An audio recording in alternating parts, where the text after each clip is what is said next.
Finally today, since Donald Trump was elected, the agricultural focus of his presidency has been about trade. During his term, he withdrew from the Trans-Pacific Partnership, renegotiated NAFTA, and of course, battled China on tariffs. But with President-elect Joe Biden set to be sworn in next month, what can agriculture expect with a new person in the White House? I spoke with DTN Ag Policy Editor Clayton to get an idea. Well, ag policy is like a giant ship. It doesn't really turn on a dime. It's kind of slow to move, and we're still in the middle of a farm bill. We potentially would not get a new farm bill until 2023. So some of those basic core things that farmers are used to would remain the same.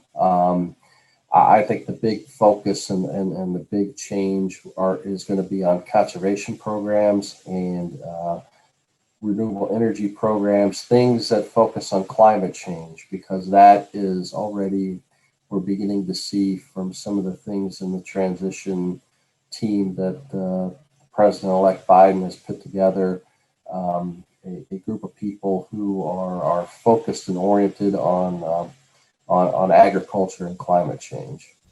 And then another thing that many of us have been reading about is how Biden's tax plan could impact farmers and people in the ag community.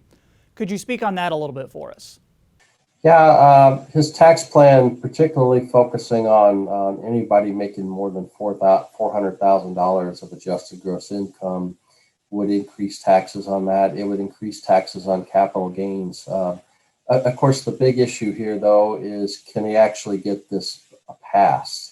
Another issue, though, that is going to come down the line, and it could come down the line throughout the latter part of his presidency, is something will have to change on the estate tax, because one of the things that happened with the Trump tax cuts is that they extended out to 2025, but then they revert back, which could become even worse. So something that have to be negotiated out towards at least the latter part of his term, even if he still has a Republican-led Senate or a full Republican Congress, because of the way that those tax bills were set up in 2018.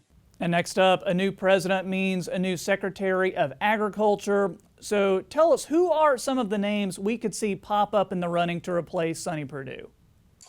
Yeah, the names are all over the place. The name that really came up initially and most often so far is former North Dakota Senator Heidi Heitkamp. She lost her re-election race in 2018, but there's been a tremendous amount of pushback by progressive groups already against her. They want to see somebody as much more progressive. They've been pitching Representative Marcia Fudge of Ohio. She is from the Cleveland area, and she's much more focused on the food programs such as SNAP and civil rights issues than maybe perhaps a traditional ag secretary might be. Another name that has come up in recent days is Russell Redding, who is the Secretary of Agriculture in Pennsylvania. But there are like 7 or 8 different names that have been tossed out there right now that are possibilities for that position. So it's still very much up in the air. What are some things Joe Biden will be looking at that new Secretary of Ag to accomplish? Well, I think climate issues are again going to be something at the forefront for this administration. It's not just in the Department of Agriculture, but they're looking to really integrate changes throughout. Trade is going to become more complicated because Trade Promotion Authority is set to expire around the middle of 2021. Unless that is renewed, it's going to become a little harder to negotiate trade policies. There's already been some focus, both from Republicans and Democrats in the Senate, though, that one of the things that maybe we need to do as a country to offset the growing influence of China is develop a closer regulatory and trade relationship with Europe. Europe is much more aggressive and focused on these agricultural sustainability issues than we are.